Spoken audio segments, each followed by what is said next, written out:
நம்ம இன்னைக்கு பார்க்கக்கூடிய டாபிக் பார்த்தீங்கன்னா மாநில அரசுல ஆளுநர் பத்தி பார்க்க போறோம். ஆளுநர் பார்த்தீங்கன்னா அவருடைய பதவிநிலையை பொறுத்து அவர் ரொம்ப முக்கியத்துவமான ஒரு பகுதி. இந்த பகுதியில இருந்து நிறைய டைம் வந்து கொஸ்டின் கேட்குறாங்க.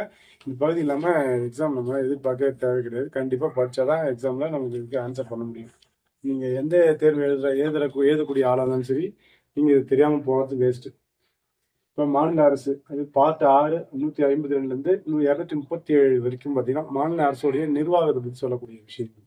இதுல ஆளுநர் பத்தி நான் சொல்றேன். ஆளுநர் பாத்தீங்கன்னா 153 159 இவருக்கு தாண்டிய அதிகாரம் இருக்கிறது. ஆனா வந்து இவருடைய பதவி நிலையை வச்சு இவருக்கு இந்த 153 டு 159 இவர் வந்து எப்படி கொண்டு வராருக்குள்ள அரசியலமைப்புல ஒரு உள்ள எப்படி கொண்டு வந்திருக்காங்கிறது தான் 153 டு 159. சரிங்களா? அதுக்கடுத்து அவருடைய அதிகாரங்கள் மற்றும் பணிகள் தனிப்பதிவு நிறைய இருக்கு, நான் சொல்றேன். இப்போ ஃபர்ஸ்ட் வந்து அவரை பத்தி நான் பார்க்கறதுக்கு முன்னாடி ஒரு மாநிலத்தோடைய ஒரு செயலாட்சி குழுன்னு சொல்லுவாங்க. அதாவது இந்த ஸ்டேட் எக்ஸிக்யூட்டிவ்னு சொல்லுவாங்க. அது என்னன்னு பாத்தீங்கன்னா ஆளுநர், முதல்வர், அமைச்சரவை, அட்வொகேட் ஜெனரல். இவங்க வந்து இந்த சட்டம் தான் வந்து மாநிலத்தோடைய நிர்வாகம். சரிங்களா?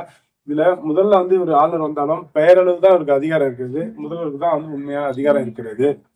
அடுத்தது அந்த அமைச்சரவை பார்த்தீங்கன்னா அந்த ஆளுநருடைய அந்த சட்டமன்றத்துடைய பெரும்பான்மை மற்றும் ஆளுநருடைய விருப்பத்தை பொறுத்து தான் அது இருக்கும். விருப்பம் என்பது பார்த்தீங்கன்னா அந்த அமைச்சரவைக்கு வந்து பெரும்பான்மை இருக்கணும் சட்டமன்றத்துல. சரிங்களா?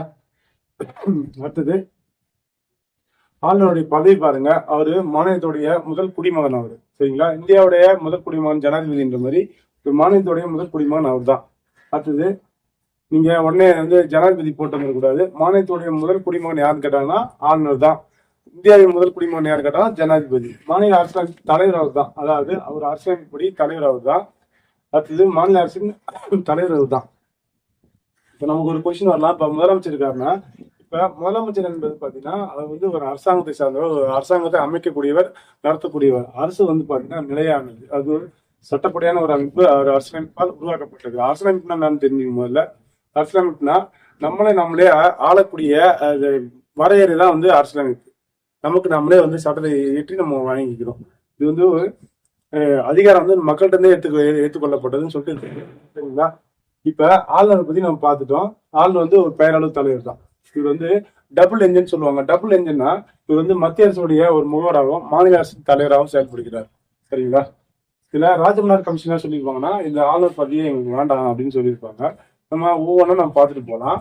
இப்ப ஆளுநர் பாருங்க 159 இந்த 153 என்ன சொல்லுன்னு பாத்தீங்கன்னா ஒரு மாநிலத்துக்கு ஆளுநர் இருக்கணும் அப்படின்னு சொல்லிட்டு அரசியலமைப்பால் சட்டம் கொண்டு வரப்பட்டது. அது மீண்டும் திருத்தப்பட்டது. எப்போனா 1956 7வது சட்ட திருத்தம் அந்த அமெண்ட்மெண்ட் கொண்டு வந்த உடனே என்ன சொல்லியிருந்தாலும் பாத்தீங்கன்னா 2 அல்லது அதுக்கு மேற்பட்ட மாநிலங்களுக்கு என்ன பண்ணலாம், ஒரு ஆளுநர் வந்து இன்சார்ஜ் போடலாம் அப்படின்னு சொல்லிட்டாங்க. 154 பாத்தீங்கன்னா அந்த மாநிலத்துடைய நிர்வாக அதிகாரங்கள் எல்லாமே யாரும் இருக்கும், ஆளுநர் தான் இருக்கும் அப்படின்ட்டாங்க. இப்ப இந்த 153 ஷார்ட்கட் சொல்றோம் பாருங்க. இந்த 3 என்பது பாத்தீங்கன்னா அவர் தான் வந்து முதல் குடிமகன், அது மூத்தவர், முதன்மையான சொல்லிட்டு நாம ஞாபகம் வச்சுக்கலாம். அடுத்தது 4 பாருங்க, நிர்வாக அதிகாரம்னா இந்த 4 திசையும் யாருக்கு சொந்தமானது, யாருடைய அதிகாரம் இருக்கும் பாத்தீங்கன்னா ஆளுநருடைய அதிகாரம் இருக்கும். அப்ப நிர்வாக அதிகாரம் அனைத்தும் யார்கிட்ட இருக்கும், ஆளுநர் இருக்கும். 155 பாத்தீங்கன்னா அவர் வந்து குடியரசுத் தலைவரால் நியமனம் செய்யப்படுகிறார். அதை நீங்க எப்படி சொல்லலாம்னா இவருடைய பதவி நியமனம். இது வந்து 155 பதவி நியமனம். இது எப்படி எடுத்துக்கலாம்னு பாத்தீங்கன்னா பாதி வந்து முதலமைச்சர் இருக்காரு அப்படி குப்பி நீங்க ஞாபகம் வச்சுட்டா கண்டிப்பா உங்களுக்கு ஞாபகம் வரும். இது சர்க்காரியா கமிஷன் சொன்ன மாதிரி இந்த கமிஷன்லாம் ஃபிட் பண்ணி தான் அவரை கொண்டு வருவாங்க. அதாவது இவரை நியமிக்கும் போது குடியரசுத் தலைவர் வந்து முதலமைச்சரை கேட்பாரு, அவர்கிட்ட ஆலோசனை செய்வாங்க. அடுத்தது பாத்தீங்கன்னா சர்க்காரியா கமிஷன்ல என்ன சொல்லியிருப்பாங்க பாத்தீங்கன்னா அவர் வந்து அதே மாநிலத்தை சார்ந்தவராக இருக்கக்கூடாது, சமீபத்திய அரசியல் ஈடுபட்டு இருக்கக்கூடாது, எந்த வித குற்றச்சாட்டுகளுக்கும் ஆளாக இருக்கக்கூடாது. இதெல்லாம் அவருக்கு பொருந்தும். 155 அப்படின்னா அவருடைய பதவி நியமனம். அதாவது பதவி 50-50 ஞாபகம் வச்சுக்கலாம். சரிங்களா? அடுத்தது 156 என்பது வந்து பதவி காலம் ஞாபகம் வச்சுங்க. இவர் யார் வந்து நீக்க முடியும்னு பாத்தீங்கன்னா குடியரசுத் தலைவர் தான் நீக்க முடியும். இவருடைய பதவி நீக்கத்தை பத்தி அரசியலமைப்பு சொல்லப்பட்டிருக்கான்னு பாத்தீங்கன்னா கிடையவே கிடையாது. சரிங்களா? அவர் வந்து குடியரசுத் தலைவரின் விருப்பத்துக்கு பதவியில் இருப்பார். அவர் நினைச்சா தூக்கிடுவார், நீக்கம் செய்து விடுவார். அவருக்கு இவருடைய பதவி நீக்கம் பற்றி எந்த விதமான ஒரு தெளிவான இது கிடையாது. அரசியலமைப்புல எதுவுமே சொல்லல. 156 படி அவர் வந்து ஒரு மாநிலத்துக்கு வந்து மாற்றப்படலாம், ஒரு மாநிலத்துக்கு இன்னொரு மாநிலத்துக்கு மாற்றலாம், அவர் நீக்கப்படலாம், மறுபடியும் அதே மாநிலத்துக்கு நியமனம் செய்ய மறு நியமனத்துக்கு ஒரு வாய்ப்பு உண்டா அப்படிங்கிறாங்கன்னா கண்டிப்பா உண்டு. அதே மாதிரி மறு நியமனம் செய்யலாமா? கண்டிப்பா செய்யலாம். இந்த மாதிரி கொஸ்டின் கேட்டாங்கன்னா நீங்க மறு நியமனம் செய்யலாம் அப்படின்னு நீங்க சொல்லிக்கணும். 156. அடுத்தது இங்க 156ல பாத்தீங்கன்னா நம்ம தமிழ்நாட்டுல 10 ஆண்டுக்கு மேல இருந்தவர் பாத்தீங்கன்னா சுர்ஜித் சிங் பர்னாலா. அவர் கிட்டத்தட்ட 10 ஆண்டுகள் இருந்தாரு. சரிங்களா? அடுத்தது 157. 7 என்பது என்ன அப்படின்னு ஆகுச்சுங்க. 7 என்ன தகுதி இருக்கு அப்படின்னு பாத்தீங்கன்னா அவருக்கு 35 வயசு ஆயிருக்கணும். முழுமையா முடிஞ்சிருக்கணும். முழுமையா இருந்தவரா இருக்கணும். அது எம்பி எம்எல்ஏ எதுவும் இருக்கக்கூடாது. எந்த ஒரு பதவியும் அவருக்கு இருக்கக்கூடாது. அதாவது அரசியல் அமைப்பு சார்ந்த பதவிகளோ இல்லை ஆதாயம் தரக்கூடிய எந்த பதவிகளோ அவர் இருக்கக்கூடாது. சரிங்களா? இதெல்லாம் இல்லாம இருந்தாருன்னா அவர் என்ன பண்ணலாம்? அவரை நியமனம் செய்யலாம். 158 அவருடைய பதவிக்கான நிபந்தனைகள் மற்றும் கட்டுப்பாடுகளை பத்தி சொல்லுது. 159 என்ன சொல்லுதுன்னு பாத்தீங்கன்னா அவருடைய பதவி பிரமாணம் யார் பண்ணி வைப்பாங்க பாத்தீங்கன்னா சீஃப் ஜட்ஜ் தான் பண்ணி வைப்பார். சரிங்களா? யாரு ஜஸ்டிஸ் யாருன்னா ஜட்ஜி தான் பண்ணுவார். சுப்ரீம் கோர்ட்டோடைய ஜட்ஜி அவர் தான் தலைமை நீதிபதி தான் இவருக்கு பதவி பிரமாணம் செஞ்சிருப்பார். 159. 160 என்ன சொல்லுது பாத்தீங்கன்னா அவருடைய பிற செயல்பாடுகளை பத்தி சொல்லுது. பிற தற்செயல் பணிகள் பத்தி சொல்லுது. அடுத்தது 161 மன்னிப்பளிக்கும் அதிகாரம். 162 என்ன சொல்லுது பாத்தீங்கன்னா மாநில நிர்வாகத்துடைய அதிகாரங்களை அதிகரிப்பது அது பற்றியது. அதாவது நிர்வாக அதிகாரங்களை நீட்டிப்பது பத்தி சொல்லுது. சரியான வார்த்தை என்னன்னா நிர்வாக அதிகாரங்களை நீட்டிப்பதை பத்தி அது சொல்லுது. சரிங்களா? 162 சொல்லிட்டோம். இப்ப மீண்டும் சொல்ற பாருங்க. 3னா முதன்மையான சொல்லிட்டோம். அப்ப அவருக்கு ஒரு ஆளுநர் இருக்கணும். 54 4 திசையும் அவருக்கு கட்டுப்பாடுல இருக்கும் நிர்வாக அதிகாரம். 5 பாத்தீங்கன்னா 50-50 அதாவது பதவின்னு வச்சுக்கலாம். 56 பாத்தீங்கன்னா அவருடைய 6 வேகமா போயிட்டே இருக்கும். அதுக்கு ஒரு கடத்துல ஒரு எண்ட்ல முடிஞ்சிடும். அப்ப 6 என்பது ஒரு 6 ஞாபகம் வச்சுங்க.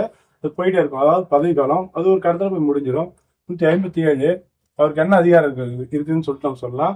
58 அவருடைய பதவிக்கான நிபந்தனை மற்றும் கட்டுப்பாடு. நம்ம வாழ்க்கையை 8 பிரிச்சு என்ன பண்றோம்? வாழ்க்கை வாழ்றோம். அப்ப 8 என்பது 158 நிபந்தனை கட்டுப்பாடு. 159 எப்படி ஞாபகம் வச்சுக்கலாம்னா ஒரு நவகிரகங்களை சுத்தி என்ன பண்றாரு? அவரு பதவி ஏத்துக்கிறாரு. நவகிரகங்களை சுத்தி எந்த பிரச்சனையும் எனக்கு வரக்கூடாது அப்படின்னு சொல்லிட்டு என்ன பண்றாரு? நவகிரகங்களை சுத்தி பதவி ஏத்துக்கிறாரு. 160 பாத்தீங்கன்னா தற்செயல் விவகாரங்கள். 161 பாத்தீங்கன்னா மன்னிப்பளிக்கும் அதிகாரம். அது பெரிய அளவான டாபிக். நம்ம அடுத்து நம்ம பார்ப்போம். 162 பாத்தீங்கன்னா நிர்வாகத்தை அதோடைய அதிகாரங்களை நீட்டிப்பதை பத்தி சொல்லக்கூடியது. சரிங்களா? இப்ப இது வரைக்கும் நம்ம சொல்லியாச்சு. இப்ப இவருடைய பணிகளை பத்தி நான் சொல்றேன். இப்ப சும்மா ஓடிங்களா? கவனிங்க. அடுத்தது ஆளுநருடைய அதிகாரங்கள் மற்றும் பணிகளை பார்க்க போறோம். இப்ப இவருடைய அதிகாரங்களை நம்ம 5ஆ பிரிச்சிருக்கோம். 1 நிர்வாக அதிகாரம். நிர்வாக அதிகாரம் அப்படின்னா ஒரு அரசு செய்யக்கூடிய அனைத்து பணிகளுமே யாருடைய பேர்ல இருக்குன்னா இவருடைய பேர்ல தான் இருக்கும். அதுக்கு என்ன ஆர்டிகல் பாத்தீங்கன்னா ஆர்டிகல் 166. அதாவது அனைத்து நிர்வாக நடவடிக்கைகளும் இவரது பெயரால் தான் வெளியிடப்படும். உதாரணத்துக்கு பாத்தீங்கன்னா ஏதாவது கவர்மெண்ட் ஆர்டர் வந்துச்சுன்னா அதுல ஆளுநரின் ஆணைப்படி அப்படிதான் இருக்கும். இதுதான் 166. அவருடைய பேர்ல தான் என்ன பண்ணுவோம்? நம்ம நிர்வாக நடவடிக்கைகள் எல்லாமே இருக்கும். அடுத்தது பாருங்க. இவர் நியமனம் செய்வார். முதலமைச்சருடைய பரிந்துரையின்படி யார் யாரெல்லாம் நியமனம் செய்வார்னு பாத்தீங்கன்னா ஸ்டேட் பப்ளிக் கமிஷன் அதாவது டிஎன்பிசி தலைவர். அடுத்து ஆர்டிஐ ஹியூமன் ரைட்ஸ்